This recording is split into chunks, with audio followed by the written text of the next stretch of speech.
Hello বন্ধুরা, MAHS study চ্যানেলে সবাইকে স্বাগত জানাই। তোমরা যারা পঞ্চম শ্রেণী অর্থাৎ ক্লাস 5-এ পড়ছো, তোমাদের জন্য আজকের ভিডিও ভীষণ গুরুত্বপূর্ণ।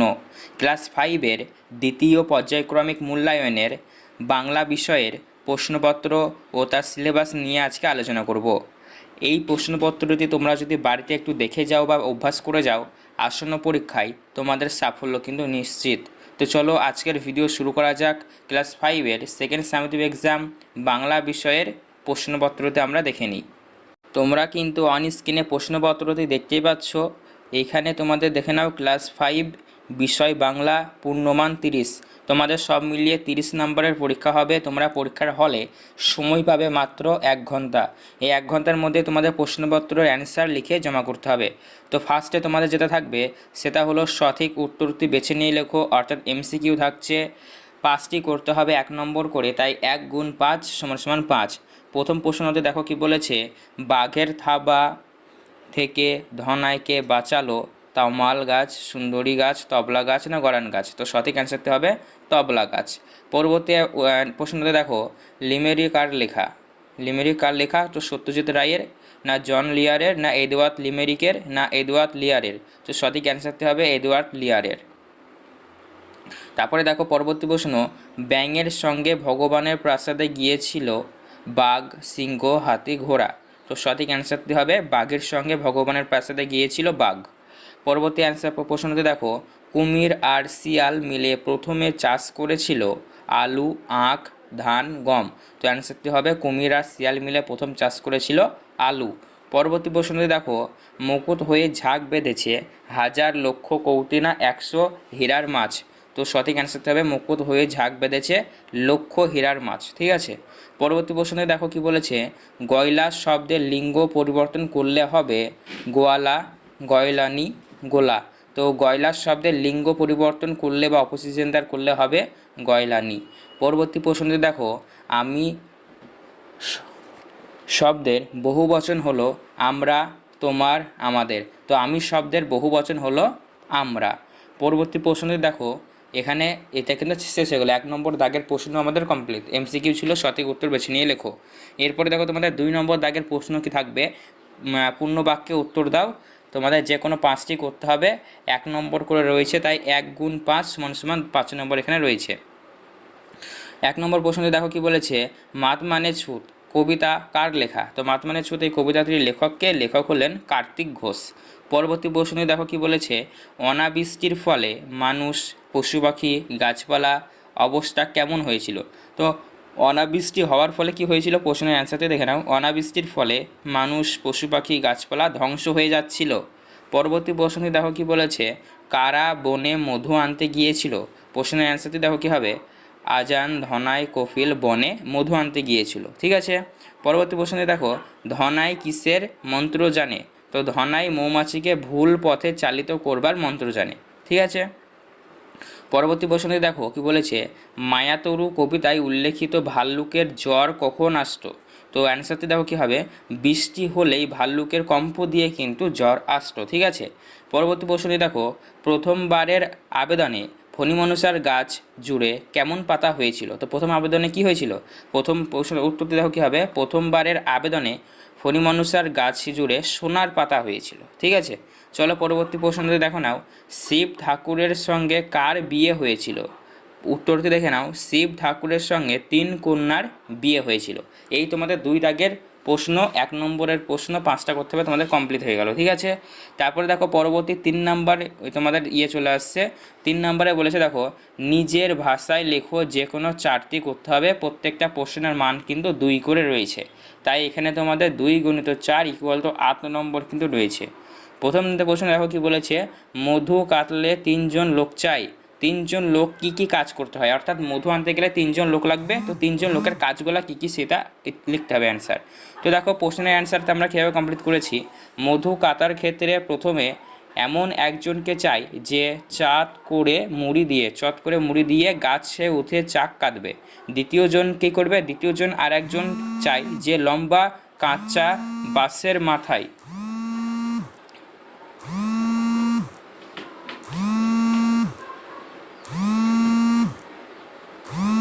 কাঁচা বাঁশের মাথায় আর কি মশাল জেলে ধোঁয়া দিয়ে মৌমাছি তাড়াবে।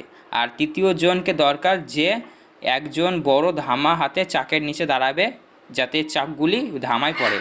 তাই মধুকাতে 3জন লোক চাইবে, ঠিক 3জন লোক চাই, ঠিক আছে। তার পরবর্তী প্রশ্নতে দেখো কি বলেছে, বাচ্চা গাছ তো মহা খুশি, আনন্দে দগমগ। এত আনন্দ কখন হলো বাচ্চা গাছের? তো অ্যান্সারটি দেখো কী হবে, বাচ্চা ফণিমনসা গাছটা তার কাটা ভরা পাতা দিয়ে মোটেও খুশি ছিল না। যে বনের পরীর কাছে আবেদন করলো তার পাতাগুলি যেন সব সোনার পাতা করে দিতে হবে। বনের পরী তখন ফণিমনসা গাছের আর কি আবেদনে সাড়া দিয়ে তার সব পাতাগুলি উজ্জ্বল সোনাই পাতায় পরিণত করে দিল। তাই নিজের পাতায় সুন্দর চেহারা দেখে একদম ফণিমনসা গাছটা আর কি দগমগ করে আনন্দে দগমগ করছিল। পরবর্তী প্রশ্নে দেখো কি বলেছে, বোকা কুমিরের কথা গল্পে কুমির বারবার ঠকেছিল কেন? তো এই প্রশ্নের অ্যান্সারতে দেখো কী হবে, এই বল পেয়ে কুমির এই গল্পে আর কি কুমির ছিল বোকা আর শিয়াল ছিল চালাক, আর চাষবাস সম্বন্ধে কুমিরের ধারণাও ঠিকঠাক ছিল না, যার কারণে বারবার সে ঠকছিল, ঠিক আছে। পরবর্তী প্রশ্নটি দেখো কী হবে, মায়াতরু শব্দটির অর্থ কী? কবিতায় গাছকে মায়াতরু বলা হয়েছে কেন? অ্যান্সারটি দেখো কীভাবে লিখেছি আমরা, মায়াতরু কথাটির অর্থ হলো মায়াবী গাছ। কবিতায় গাছকে মায়াতরু বলা হয়েছে কেননা গাছকে বিভিন্ন সময় বিভিন্ন রূপ ধারণ করতে দেখা গিয়েছে। কখনো সে কখনো ভাল্লুক, আবার কখনো বা মাছ হয়ে যেত। তাই এই ধরনের অলৌকিক কার্যকলাপের জন্য তাকে মায়াতরু বলা হয়েছে। পরবর্তী প্রশ্নতে দেখো কি বলেছে, কবিতায় শিশুর দল ছুটে চলে যেতে চেয়েছিল কেন? তো এই প্রশ্নের অ্যান্সারতে দেখো কি লিখেছি আমরা, ঝড় কবিতায় শিশুদের দলের শুনতে চলে যাওয়ার কারণ ছিল তাদের খেলার সময় হঠাৎ করে এলোমেলো ঝড় আসে, সমস্ত কিছু কালো পর্দায় ঢেকে দেয় এক নিমেষে। পরবর্তী প্রশ্নে দেখো কী হবে, বৃষ্টি পড়ে তাপর তুপুর কবিতায় কোন কোন কাল্পনিক চরিত্রের নাম করা হয়েছে? তো এই প্রশ্নের অ্যান্সারটি দেখো কি লিখেছি আমরা, বৃষ্টি পড়ে তাপর তুপুর কবিতায় সুয়রানী, দুয়রানী ও গঙ্গাবতী এই 3টি কাল্পনিক চরিত্রের নাম করা হয়েছে। এরপরে দেখো 4 নম্বর জায়গায় আমরা চলে আসছি, 3 নম্বরটা কমপ্লিট হয়ে গিয়েছে। যে কোনো 2টি প্রশ্নের উত্তর দাও, ঠিক আছে, নিচে প্রশ্নগুলো উত্তর দাও, যে কোনো 2টি করতে হবে। প্রত্যেকটা প্রশ্নের মান 3 করে রয়েছে, তাই 3 গুণা 2 সমান 6। এখানে ব্যাকরণ থেকে দিয়েছে বচন কাকে বলে বা বচন কয় প্রকার ও কী কী। তো দেখো প্রশ্নের আনসারটি হিসাবে কমপ্লিট করেছি, কোনো প্রাণী বা বস্তুর সংখ্যা বা পরিমাণ সম্বন্ধে যে চিহ্ন বা কোনো ধারণা দেওয়া হয় তাকে বচন বলে। বাংলায় বচন 2 প্রকার, এক বচন ও বহু বচন। যেমন এক বচন হলো একজনকেই বোঝাবে মেয়ে, বহু বচন অনেকগুলোকে বোঝাবে মেয়েরা। তারপরে 2 নম্বর দেখো, লিঙ্গ পরিবর্তন করতে দিয়েছে নায়ক আর পাঠক দিয়েছে, ঠিক আছে। তো নায়কের যেইটা লিঙ্গ পরিবর্তন হবে সেটা হবে নায়িকা, আর পাঠকের লিঙ্গ পরিবর্তন হবে পাঠিকা। তারপর 3 নম্বরতে দেখো বলেছে বচন পরিবর্তন করো বন্ধু লোকটি। তো বন্ধু বন্ধুরা আর লোকটি লোকগুলো, বহু বচন হয়ে যাচ্ছে। তারপরে দেখো পত্র রচনা 6 নম্বর তোমাদের থাকবে, ঠিক আছে। এই 6 নম্বর রয়েছে, দেখো প্রথমে যেটা রয়েছে বার্ষিক পরীক্ষার ফল জানিয়ে পিতার কাছে পুত্রের পত্র আসার মতন আছে। তার সাথে সাথে শারীরিক অসুস্থতার জন্য বিদ্যালয়ের অনুপস্থিতির কারণ জানিয়ে প্রধান শিক্ষক মহাশয়ের কাছে পত্র। এই 2টি পত্রের ভিতরে একটা আসতেই পারে, ঠিক আছে। একই রকমভাবে লিখতে হবে, বার্ষিক পরীক্ষার ফল জানিয়ে পিতার কাছে পুত্রের পত্র, আর শরীর অসুস্থতার জন্য বিদ্যালয়ের অনুপস্থিতির কারণ জানিয়ে প্রধান শিক্ষকের কাছে পত্র লেখো, ঠিক আছে। তো এই যে প্রশ্নপত্রটা দেখলে, এই প্রশ্নপত্রটি তোমরা যদি বাড়িতে প্র্যাকটিস বা অভ্যাস করে যাও, আসন্ন পরীক্ষায় তোমাদের সাফল্য নিশ্চিত, বা তোমরা ভালো নম্বর করতে পারবে বা ভালো রেজাল্ট করবে, ঠিক আছে। তো তোমাদের পরীক্ষার অগ্রিম শুভেচ্ছা ও অভিনন্দন, তোমাদের পরীক্ষা ভালো হোক, এটাই কাম্য। অবশ্যই তোমাদের কোনো মনে প্রশ্ন থাকলে কমেন্ট করে জানাবে। এছাড়াও আমাদের চ্যানেলটিকে সাবস্ক্রাইব করবে, বা সেটা বেল নোটিফিকেশনটি কল করবে, তোমরা কিন্তু গুরুত্বপূর্ণ ভিডিওগুলি তাহলে সবার আগে নোটিফিকেশন আকারে পেয়ে যাবে। ধন্যবাদ, আজকে দেখা হবে নেক্সট ভিডিওতে। হ্যালো বন্ধুরা, MAHS স্টাডি চ্যানেলে সবাইকে স্বাগত জানাই। তোমরা যারা পঞ্চম শ্রেণী অর্থাৎ ক্লাস 5-এ পড়ছো, তোমাদের জন্য আজকের ভিডিও ভীষণ গুরুত্বপূর্ণ। ক্লাস 5-এর দ্বিতীয় পর্যায়ক্রমিক মূল্যায়নের বাংলা বিষয়ের প্রশ্নপত্র ও তার সিলেবাস নিয়ে আজকে আলোচনা করব। এই প্রশ্নপত্রটি তোমরা যদি বাড়িতে একটু দেখে যাও বা অভ্যাস করে যাও, আসন্ন পরীক্ষায় তোমাদের সাফল্য কিন্তু নিশ্চিত। তো চলো আজকের ভিডিও শুরু করা যাক। ক্লাস 5-এর সেকেন্ড সামেটিভ এক্সাম বাংলা বিষয়ের প্রশ্নপত্রতে আমরা দেখে নিই। তোমরা কিন্তু অন স্ক্রিনে প্রশ্নপত্রটি দেখতেই পাচ্ছ। এইখানে তোমাদের দেখে নাও ক্লাস 5 বিষয় বাংলা, পূর্ণমান 30। তোমাদের সব মিলিয়ে 30 নম্বরের পরীক্ষা হবে। তোমরা পরীক্ষার হলে সময় পাবে মাত্র 1 ঘন্টা। এই 1 ঘন্টার মধ্যে তোমাদের প্রশ্নপত্রের অ্যান্সার লিখে জমা করতে হবে। তো ফার্স্টে তোমাদের যেটা থাকবে সেটা হলো সঠিক উত্তরটি বেছে নিয়ে লেখো, অর্থাৎ এমসিকিউ থাকছে। 5টি করতে হবে 1 নম্বর করে, তাই 1 গুণ 5 = 5। প্রথম প্রশ্নতে দেখো কি বলেছে, বাঘের থাবা থেকে ধনাইকে বাঁচালো তমাল গাছ, সুন্দরী গাছ, তবলা গাছ না গরান গাছ? তো সঠিক অ্যান্সারটি হবে তবলা গাছ। পরবর্তী প্রশ্নতে দেখো, লিমেরিক কার লেখা?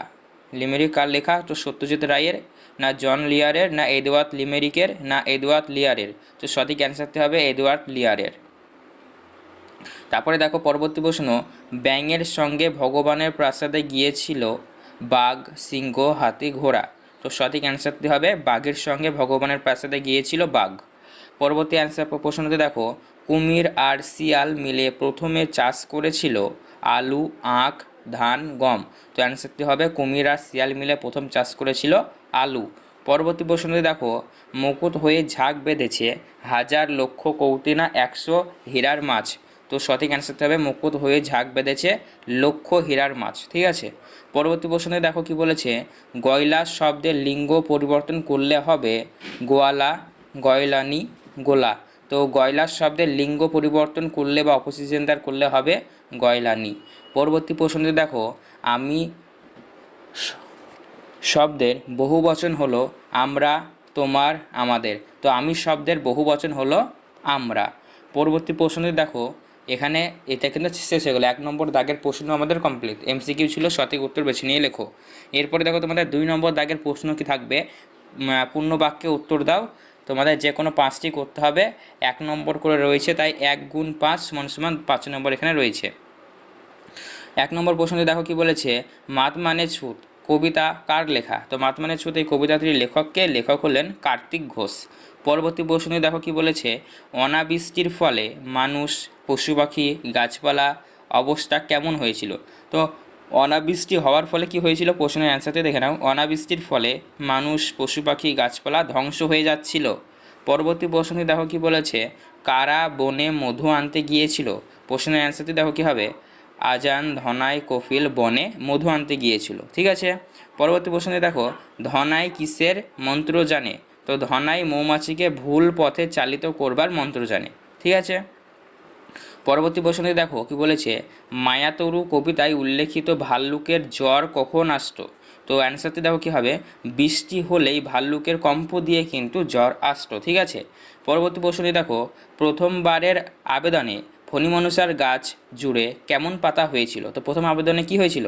প্রথম প্রশ্নের উত্তরটি দেখো কী হবে, প্রথমবারের আবেদনে ফণিমনসার গাছ জুড়ে সোনার পাতা হয়েছিল। ঠিক আছে।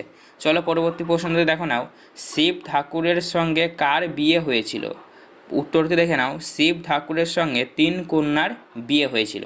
এই তোমাদের 2 দাগের প্রশ্ন, 1 নম্বরের প্রশ্ন 5টা করতে হবে, তোমাদের কমপ্লিট হয়ে গেল। ঠিক আছে। তারপরে দেখো পরবর্তী 3 নাম্বার তোমাদের চলে আসছে। 3 নম্বরে বলেছে দেখো, নিজের ভাষায় লেখো, যে কোনো 4টি করতে হবে। প্রত্যেকটা প্রশ্নের মান কিন্তু 2 করে রয়েছে, তাই এখানে তোমাদের 2 × 4 = 8 নম্বর কিন্তু রয়েছে। প্রথম প্রশ্ন দেখো কি বলেছে, মধু কাটলে 3 জন লোক চাই।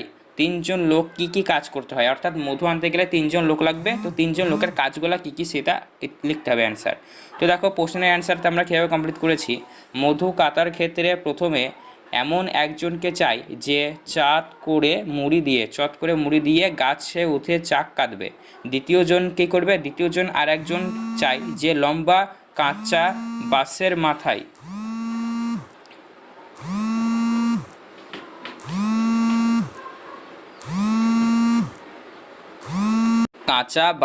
মাথায় আর কি মশাল জেলে ধোঁয়া দিয়ে মৌমাছি তাড়াবে।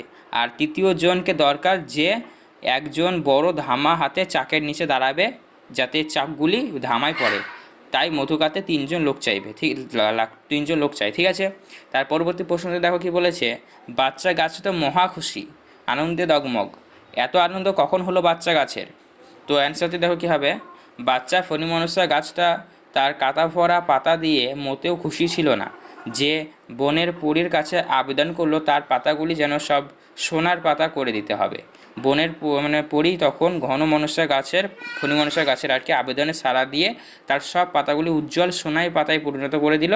তাই নিজের পাতায় সুন্দর চেহারা দেখে একদম মানে ফণি মনসা গাছটা আর কি দগমগ করে আনন্দে দগমগ করছিল। পরবর্তী প্রশ্নে দেখো কি বলেছে, বোকা কুমিরের কথা গল্পে কুমির বারবার ঠকেছিল কেন? তো এই প্রশ্নের অ্যান্সারতে দেখো কী হবে, এই বল পেয়ে কুমির মানে এই গল্পে আর কি কুমির ছিল বোকা আর শিয়াল ছিল চালাক, আর চাষবাস সম্বন্ধে কুমিরের ধারণাও ঠিকঠাক ছিল না, যার কারণে বারবার সে ঠকছিল। ঠিক আছে, পরবর্তী প্রশ্নটি দেখো কী হবে, মায়াতরু শব্দটির অর্থ কী? কবিতায় গাছকে মায়াতরু বলা হয়েছে কেন? অ্যান্সারতে দেখো কীভাবে লিখেছি আমরা, মায়াতরু কথাটির অর্থ হলো মায়াবী গাছ। কবিতায় গাছকে মায়াতরু বলা হয়েছে কেননা গাছকে বিভিন্ন সময় বিভিন্ন রূপ ধারণ করতে দেখা গিয়েছে। কখনো সে কখনো ভাল্লুক, আবার কখনো বা মাছ হয়ে যেত। তাই এই ধরনের অলৌকিক কার্যকলাপের জন্য তাকে মায়াতরু বলা হয়েছে। পরবর্তী প্রশ্নতে দেখো কি বলেছে, কবিতায় শিশুর দল ছুটে চলে যেতে চেয়েছিল কেন? তো এই প্রশ্নের অ্যান্সারতে দেখো কি লিখেছি আমরা, ঝড় কবিতায় শিশুদের দলের শুনতে চলে যাওয়ার কারণ ছিল তাদের খেলার সময় হঠাৎ করে এলোমেলো ঝড় আসে, সমস্ত কিছু কালো পর্দায় ঢেকে দেয় এক নিমেষে। পরবর্তী প্রশ্নে দেখো কী হবে, বৃষ্টি পড়ে তাপর তুপুর কবিতায় কোন কোন কাল্পনিক চরিত্রের নাম করা হয়েছে? তো এই প্রশ্নের অ্যান্সারটি দেখো কি লিখেছি আমরা, বৃষ্টি পড়ে তাপর তুপুর কবিতায় সুয়রানী, দুয়রানী ও গঙ্গাবতী এই তিনটি কাল্পনিক চরিত্রের নাম করা হয়েছে। এরপরে দেখো 4 নম্বর জায়গায় আমরা চলে আসছি, 3 নম্বরটা কমপ্লিট হয়ে গিয়েছে। যে কোনো 2টি প্রশ্নের উত্তর দাও। ঠিক আছে, নিচে প্রশ্নগুলো উত্তর দাও, যে কোনো 2টি করতে হবে। প্রত্যেকটা প্রশ্নের মান 3 করে রয়েছে, তাই 3 গুণা 2 সমান 6। এখানে ব্যাকরণ থেকে দিয়েছে বচন কাকে বলে বা বচন কয় প্রকার ও কী কী। তো দেখো প্রশ্নের আনসারটি কীভাবে কমপ্লিট করেছি, কোনো প্রাণী বা বস্তুর সংখ্যা বা পরিমাণ সম্বন্ধে যে চিহ্ন বা কোনো ধারণা দেওয়া হয় তাকে বচন বলে। বাংলায় বচন 2 প্রকার, এক বচন ও বহু বচন। যেমন এক বচন হলো একজনকেই বোঝাবে মেয়ে, বহু বচন অনেকগুলোকে বোঝাবে মেয়েরা। তারপরে 2 নম্বর দেখো, লিঙ্গ পরিবর্তন করতে দিয়েছে নায়ক আর পাঠক দিয়েছে। ঠিক আছে, তো নায়কের যেইটা লিঙ্গ পরিবর্তন হবে সেটা হবে নায়িকা, আর পাঠকের লিঙ্গ পরিবর্তন হবে পাঠিকা। তারপর 3 নম্বরতে দেখো বলেছে বচন পরিবর্তন করো বন্ধু লোকটি। তো বন্ধু বন্ধুরা আর লোকটি লোকগুলো, বহু বচন হয়ে যাচ্ছে। তারপরে দেখো পত্র রচনা 6 নম্বর তোমাদের থাকবে। ঠিক আছে, এই 6 নম্বর রয়েছে। দেখো প্রথমে যেটা রয়েছে, বার্ষিক পরীক্ষার ফল জানিয়ে পিতার কাছে পুত্রের পত্র আসার মতন আছে। তার সাথে সাথে শারীরিক অসুস্থতার জন্য বিদ্যালয়ের অনুপস্থিতির কারণ জানিয়ে প্রধান শিক্ষক মহাশয়ের কাছে পত্র। এই 2টি পত্রের ভিতরে একটা আসতেই পারে। ঠিক আছে, একই রকমভাবে লিখতে হবে, বার্ষিক পরীক্ষার ফল জানিয়ে পিতার কাছে পুত্রের পত্র, আর শরীর অসুস্থতার জন্য বিদ্যালয়ের অনুপস্থিতির কারণ জানিয়ে প্রধান শিক্ষকের কাছে পত্র লেখো। ঠিক আছে, তো এই যে প্রশ্নপত্রটা দেখলে, এই প্রশ্নপত্রটি তোমরা যদি বাড়িতে প্র্যাকটিস বা অভ্যাস করে যাও, আসন্ন পরীক্ষায় তোমাদের সাফল্য নিশ্চিত, বা তোমরা ভালো নম্বর করতে পারবে বা ভালো রেজাল্ট করবে। ঠিক আছে, তো তোমাদের পরীক্ষার অগ্রিম শুভেচ্ছা ও অভিনন্দন, তোমাদের পরীক্ষা ভালো হোক, এটাই কাম্য। অবশ্যই তোমাদের কোনো মনে প্রশ্ন থাকলে কমেন্ট করে জানাবে। এছাড়াও আমাদের চ্যানেলটিকে সাবস্ক্রাইব করবে, বা সেটা বেল নোটিফিকেশনটি কল করবে, তোমরা কিন্তু গুরুত্বপূর্ণ ভিডিওগুলি তাহলে সবার আগে নোটিফিকেশন আকারে পেয়ে যাবে। ধন্যবাদ, আজকে দেখা হবে নেক্সট ভিডিওতে।